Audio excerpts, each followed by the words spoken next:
হ্যাঁ বন্ধুরা, কেমন আছো সবাই? চলো শুরু করা যাক আজকের সিরিজ। তোমরা অনেকে রিকোয়েস্ট করেছিলে এটা এক্সপ্লেন করার জন্য, তবে চিন্তা নেই, পরের সিরিজগুলো আমি একটা একটা করে এক্সপ্লেন করব, তাই একটু ধৈর্য ধরো। চলো শুরু করা যাক আজকের সিরিজ। লাক্সারি হোটেল রুম, আর তার ভেতরে উষ্ণ কর্মকাণ্ডে ব্যস্ত আয়রিত। এমন সময় বাবার কল। তিনি জানতে চান রিত এখন কোথায়। রিত বলে সে তার রুমেই আছে। বাবা ধমক দেয়, আমি তোমার রুমেই বসে আছি, তাই দ্রুত ফিরে এসো। বাবার কল পেয়ে রিত তার পার্টনারকে বাই বাই জানিয়ে বেরিয়ে যায়। ফিরে আসতেই বাবা বকা দেন, রিত দিন দিন বিগড়ে যাচ্ছে। কলেজে মারপিট থেকে উল্টাপাল্টা কাজে ব্যস্ত হয়ে পড়েছে সে। পড়াশোনা তো কবেই উচ্ছন্নে গেছে। তাই তিনি রিতের অবর্তমানেই তার ব্যাগপত্র একেবারে গুছিয়ে ফেলেছেন। এখনই রিতকে নিয়ে তিনি ব্যাংককে ফিরে যাবেন। সেখান থেকেই রিত পড়াশোনা করবে। আর যেতে না চাইলে রিতের সব গাড়ি বিক্রি করে দেবেন, আর তার কার্ডগুলো ব্লক করে দেবেন তিনি। বেচারা রিতের আর কিছুই করার থাকে না, বাবার সাথে সোজা দেশে ফিরে আসতে হয়। বাবার সাথে রিত ইউনিভার্সিটিতে আসে। এখন থেকে এখানেই পড়াশোনা করবে সে। এই ইউনিভার্সিটিতে বাবাও পড়াশোনা করেছিল, সাথে তার বয়ফ্রেন্ড নান। তাই বাবা প্রফেসরের জন্য কিছু গিফট দিতে এসেছিলেন, যেটা এখন খুঁজে পাচ্ছেন না তিনি। বাব্বাটাতে সেটা খোঁজাখুঁজি করছিল, আর পেছনে একটা বাইক এসে দাঁড়ায়। রিত ঘুরে দাঁড়ায় আর একভাবে তাকিয়ে থাকে গাড়ির চালকের দিকে। এটা আমাদের কিউট চেন্নাই। রিত বাবাকে ঠেলা দেয়, দেখো সামনে, ছেলেটাকে নানের মতো দেখতে লাগছে। বাবা সামনে ফিরে অবাক, দুটো মানুষের মধ্যে এতটা মিল থাকতে পারে কিভাবে। রিত বলে, আরে ওভাবে দেখো না, না হলে বাড়ি ফিরে নানকে বলে দেবো তুমি অন্য কারোর দিকে তাকিয়েছিলে। বাড়ি ফিরে তোমার নানির দিকে তাকিও, আর সামনের মিস্টার নান আমার। বাবা হেসে বলেন, সব ছেলেরা সমকামী হয় না কিন্তু। ও কি তোমায় পছন্দ করবে? রিত বলে, জানি না, তবে প্রথম দেখেই বুঝে গেছে হি ইজ মাইন। ও শুধু আমার। দেখো, ওর লম্বা পাগুলো দেখেই আমি প্রেমে পড়ে গেছি ওর। চেষ্টা করে দেখি কতটা কি করতে পারি। রিত চেন্নাইয়ের পেছনে ছুট দেয়। চেন্নাইয়ের পড়ে যাওয়া কিচেনটা ফিরিয়ে দেয়। চেন্নাই অবাক হয়ে বলে, এই যা, সে আবারও তার কিচেনটা হারিয়ে ফেলত। ভাগ্যিস তুমি ছিলে। থ্যাংক ইউ মিস্টার, এখন আসি, আমি লেট হয়ে যাচ্ছে। রিত বলে, হেই নামটা তো বলে যাও। যদিও নামের মালিক ততক্ষণে ভুঁ। রিত ফিরে এলে বাবা বলে, কত দূর এগোলো তোর গাড়ি? ছেলেটার নাম কি, কোথায় থাকে, কিছু জানতে পারলে? রিত ঘাড় নাড়ে। বাবা হেসে বলে, বেচারা, শুরু হওয়ার আগেই সব শেষ। চলো, প্রফেসর ওয়েট করছে তোমার জন্য। অন্যদিকে দেরিতে পৌঁছানোর জন্য চেন্নাইকে বকুনি খেতে হয় প্রফেসরের থেকে। চেন্নাই বন্ধুদের জানায় আজ সে একটা হ্যান্ডসাম ছেলে দেখেছে। অজান্তে তার কিচেনটা পড়ে গিয়েছিল, তখন ছেলেটা ভালো মনে সেটা কুড়িয়ে দিয়েছে। না হলে কত সমস্যা হয়েছে তো জানিস। বাবা বলেছে যদি আমি এটা হারিয়ে ফেলি তাহলে বাবা 1 টাকাও আর পাঠাবে না। নাইন বলে, তা ছেলেটাকে চিনিস তুই? চেন্নাই বলে, না রে, আগে কখনো দেখিনি, বাট ও ভীষণ হ্যান্ডসাম। মনে হচ্ছিল কোনো বিএল সিরিজের হিরো আমার সামনে হেঁটে এসেছে।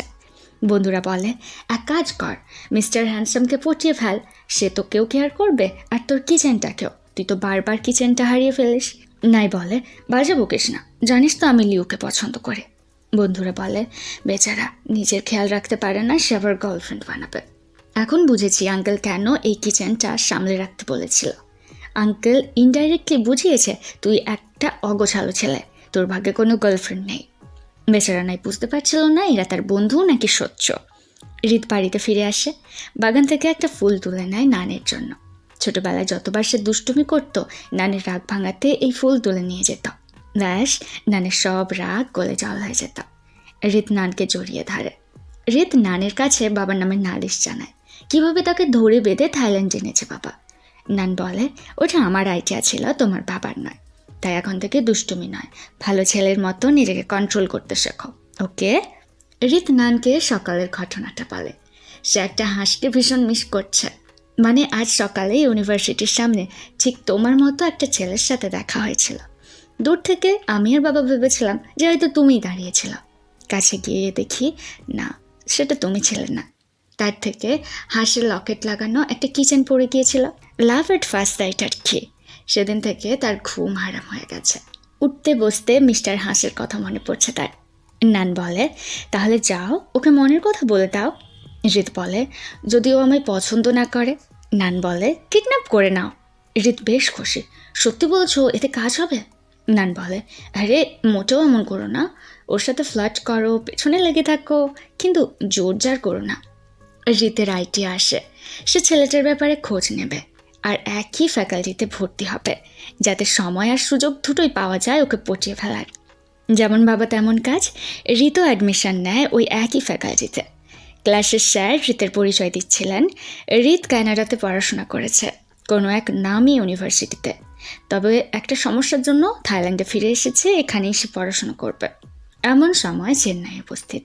আজ ওর লেট। অমনি দুজনে চোখাচোখি। চেন্নাই গিয়ে বসে বন্ধুদের পাশে আর হাত নাড়ে রিতের দিকে। হে মিস্টার, এখানে জায়গা আছে, চাইলে বসতে পারো। রিত নায়ের পাশে গিয়ে বসে। নাই তার ক্লোজ হয়ে বলে, এই যে হ্যান্ডসাম, তোমার নামটা কি সেদিন জানা হলো না তো? একে একে অন্যরাও নিজেদের পরিচয় দেয়, তন, নাইন, ইন্থা আর চেন্নাই। নাই বলে, তাকিয়ে দেখ, এখন বিশ্বাস হলো তো রিত কতটা হ্যান্ডসাম। কাল তো আমাকে নিয়ে বেশ মজা করছিলে। যাও, তোমরা আজ থেকে আমার বন্ধু নয়, এখন থেকে রিত আমার ফ্রেন্ড। ক্লাস শেষ হলে তারা ঠিক করে লাঞ্চ করবে একসাথে। রিত যাবে নায়ের মোটর বাইকে। সবাই রিতকে বারণ করতে চাচ্ছিল, নায়ের বাইকে ওঠা মানে তোর খবর আছে। যদিও রিত তো নায়ের পেছনে বসবে এমন একটা ধান্দা নিয়েই রেখেছিল। সবাই বেস্ট অফ লাক জানিয়ে চলে যায়। এদিকে বন্ধুরা ওয়েট করছে। বহু অপেক্ষার পর নাই আর রিত পৌঁছায়। তারা এই ভয়টাই পেয়েছিল, নাই প্রতিবার রাস্তা হারিয়ে ঘুরে ঘুরে এসে পৌঁছায়। হাজারো কথায় রিত জেনে নেয় নাই এখনও সিঙ্গেল। বন্ধুরা জানতে চায়, তোমার খবর কি? নিশ্চয় এত হ্যান্ডসাম ছেলে আর সিঙ্গেল নেই। তবে রিত বলে সে সিঙ্গেল আছে এখনো। এর মধ্যে নায়ের ফেসে লেগে থাকা সসটা নিজের মুখে নিয়ে বলে, তোমার কেমন মানুষ পছন্দ? নাই খুশি হয়ে বলে, অলরেডি সে কাউকে পছন্দ করে, তার নাম লিও, বিজনেস ফ্যাকাল্টির হট কুইন, লম্বা চুল, হাত ভর্তি রোম, জাস্ট ওয়াও। জানো, রোম থাকা মানুষগুলো বেশ অ্যাট্রাকটিভ হয়, তাই না রিত? রিতের মনটাই ভেঙে যায়। বেচারা ভাঙা মন নিয়ে বলে, কিন্তু আমার হাতে তো কোনো রোম নেই। নাই বলে, আরে পাগল, তোমার হাতে রোম থাকলেও আমি কি তোমায় পছন্দ করতাম নাকি? রিতের মনটা আরও ভেঙে যায়। এরপর সে নিজেকে একটু ঠিকঠাক গুছিয়ে নিচ্ছিল। রিত অবাক হয়ে জানতে চায়, এত সাজগোজ করার প্রয়োজন কেন? আসল কথা, নাই গার্লস হোস্টেলে যাচ্ছে তার ক্রাশের সাথে দেখা করতে। যা শুনে রিত জেদ ধরে, সেও নাইয়ের সাথে যেতে চায়। নাই সরাসরি বারণ করে, তোমার মতো হ্যান্ডসাম ছেলে দেখলে লিউর মন যদি আমার থেকে তোমার উপরে চলে যায়, না না, মোটেও না, তোমাকে নিয়ে গেলে বিপদ। কিন্তু রিতের বারবার রিকোয়েস্টে নাইকে রাজি হতেই হয়। একটা সময় লিউ বেরিয়ে আসছে। নাই তো ভীষণ এক্সাইটেড ফিল করে। লিউ তাদের কাছে আসে আর নায়ের পাশে নতুন একজনকে বসে থাকতে দেখে সে জানতে চায় ওটাকে। নাই বলে, আরে ওকে বাদ দাও তো, আমার দিকে মন দাও। নাই ইশারায় রিতকে চলে যেতে বলে। রিত রেগে চলে যায়। পরদিনও একই গল্প। আজ রিত সাথে করে গিটার এনেছে। যদিও নায়ের নজর লিউর ওপর আর রিতের নজর নায়ের ওপর, আবার দূরে বসে থাকা একটা মেয়ের নজর রিতের ওপর। নাই বলে, দেখো, সবার নজর তোমার উপর। যদিও রিতের সব কিছুই আসে যায় না।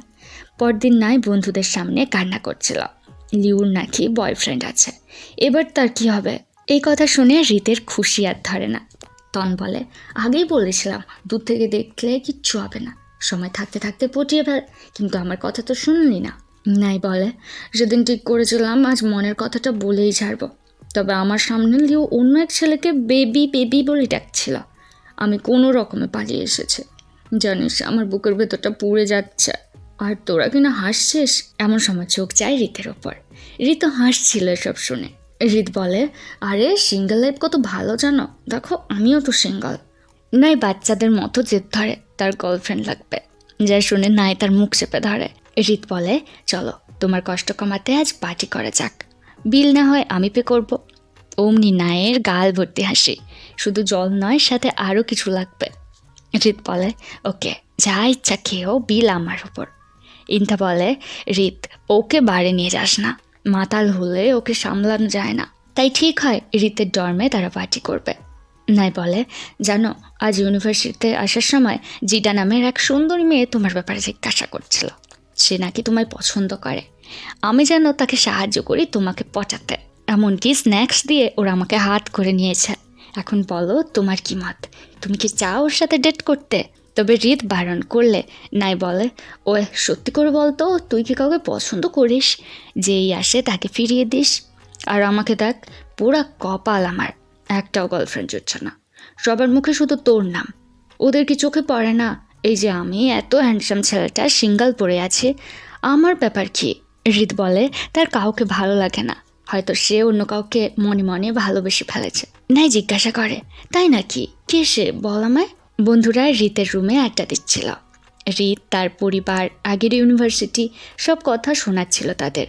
আর গ্লাসের পর গ্লাস উল্টে চলেছে তারা। হঠাৎ নায়ের মনে পড়ে তার কিচেনের কথা। সে কি আবার হারিয়ে ফেললো সেটা? হৃদ বলে সেটা সে গাড়িতে তুলে রেখেছে, তাই টেনশন নেই। কিছুক্ষণের মধ্যে সবাই টাল্লি হয়ে এখানে ওখানে পড়ে আছে। নায়ের পা হৃদের বুকের ওপর।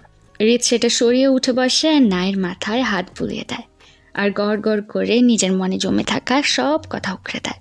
সে নাইকে ভালোবাসে, বন্ধু হিসেবে নয়, লাভার হিসেবে পেতে চায়। এমন সময় নাই উঠে বসে, তার শুশু পেয়েছে।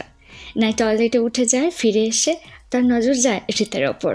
নাই তার ক্লোজ হয়ে বলে, জানো তুমি অনেক কেয়ারিং, সাথে হ্যান্ডসামও। আমার অনেক ভালো লাগে যখন তুমি আমার খেয়াল রাখো আর বারবার কিচেনটার যত্ন নাও। বন্ধু হিসেবে আমি তোমাকে অনেক পছন্দ করি। এই বলে নাই তার গালে কিস করে, আর থামার নামই নেয় না। হৃদ তাকে ওয়ার্নিং দেয়, এমন করো না, পরে তুমি রিগ্রেট করবে। নাই বলে তার মতো মানুষ কখনো রিগ্রেট করে না। এভাবে sofa to bed, dress to undress. Hrid বলে এখনও সময় আছে, ভেবে নাও তুমি আগে এগোতে চাও কিনা। নাই তাকে নিচের দিকে টেনে আনে। সব কিছুর পর দুজনে শাওয়ার নিচ্ছিল। নাই বুঝতে পারে সে কত বড় কাম করে ফেলেছে। নিজের পোশাকগুলো দ্রুত পরে নেয় আর হৃদ আসার আগে আবার কম্বল মুড়ি দেয়। নাই কান্না করছিল। হৃদের চিন্তা হয় তার জন্য। নাই উঠে পড়ে, সে নিজের অ্যাপার্টমেন্টে ফিরে যাবে। হৃদ তাকে বোঝানোর চেষ্টা করে, আজ রাতটা রয়ে যাও, কাল আমি নিজে দিয়ে আসবো। তাছাড়া তুমি কি আমার উপর রেগে আছো? আই এম সরি, আমার উচিত হয়নি মাতাল অবস্থায় ওসব করাটা। নাই বলে সে রেগে নেই। হৃদ তাকে আটকায়, আমি তোমাকে রেখে আসবো, চলো। নাই নিজের হাতটা ছাড়িয়ে নেয়। সে নিজের বন্ধুর সাথে এটা কিভাবে করতে পারলো? সে তো লিউকে পছন্দ করে, এখন কিভাবে সে লিউর সামনে দাঁড়াবে? বেচারা রাত দিন এক করে ভাবতে বসেছে। হৃদ বারবার কল করে, মেসেজ দেয়, তবে নাই তা ইগনোর করে। অনলাইন ঘেটে বিভিন্ন ইনফরমেশন বার করে। তবে কি সে সমকামী, নাকি তার মধ্যে মেয়ে হওয়ার প্রবণতা আছে? নাই মোজাতে টিস্যু ভরে বুকের সামনে নিয়ে আসে। না তো, এতে কাজ হচ্ছে না। মনে পড়ে সিং নামে এক দাদার কথা। ছোটবেলায় সে দেখেছিল সিং দাভাই এমন করত। সে তো ভুলেই গিয়েছিল ব্রাদার সিংহের কথা। এখন তাকে উদ্ধার করতে পারে একমাত্র ব্রাদার। নাই দেখে হৃদ তার টোরে খাওয়ার আর কিচেন রেখে গেছে, সাথে মেডিসিন। নাই রুমে চলে যায়, আবারও সে বাইরে কিচেনটা ফেলে এসেছে। হৃদ বেরিয়ে আসে আর কিচেনের একটা ফটো সেন্ড করে নাইকে। হৃদ বলে নাইয়ের জন্য তার চিন্তা হয়, তাই নাই যেন ঠিক মতো মেডিসিন নেয়। দরজার দুই পারে দুজনে দাঁড়িয়ে আছে। নাইয়ের হার্টবিট বেড়ে যায়, কিন্তু সে দরজা খোলে না। নাই আসে ব্রাদার সিংহের ক্লাবে। নাইকে চিন্তিত দেখে ব্রাদার তার কাছে এসে বসে। নাই বলে যায় মাতাল অবস্থায় সে এক ফ্রেন্ডের সাথে সেক্স করে ফেলেছে, এখন তার কি করা উচিত। ব্রাদার সিং অবাক। নাই তো এমন মানুষ নয় যে সব জায়গায় মুখ মেরে বেড়াবে। যদি মাতাল অবস্থায় ভুল করে ফেলো, তাহলে 24 ঘন্টার আগে মেডিসিন দাও, যাতে মেয়েটা প্রেগনেন্ট না হতে পারে। নাই বলে, ওরে ভাই, ওটা মেয়ে ছিল না, আমার ফ্রেন্ড একজন পুরুষ। সমস্যা হলো, তাহলে কি আমি একজন সমকামী? কারণ ওই সময়টা আমি এনজয় করেছিলাম, আমার খারাপ লাগেনি। ব্রাদার সিং মজা করে নাইকে বলে, এক কাজ কর, আর একবার আমার সাথে করে দেখ, তাহলে বুঝে যাবি। এই বলে সে নাইয়ের ক্লোজ হতে শুরু করে। এমন সময় হৃদের এন্ট্রি। সে নাইকে দূরে সরিয়ে আনে। যেহেতু নাইয়ের ফোনে হৃদ জিপিএস ট্র্যাকার লাগিয়ে রেখেছিল, তাই সে সহজেই নাইকে খুঁজে পেয়েছে।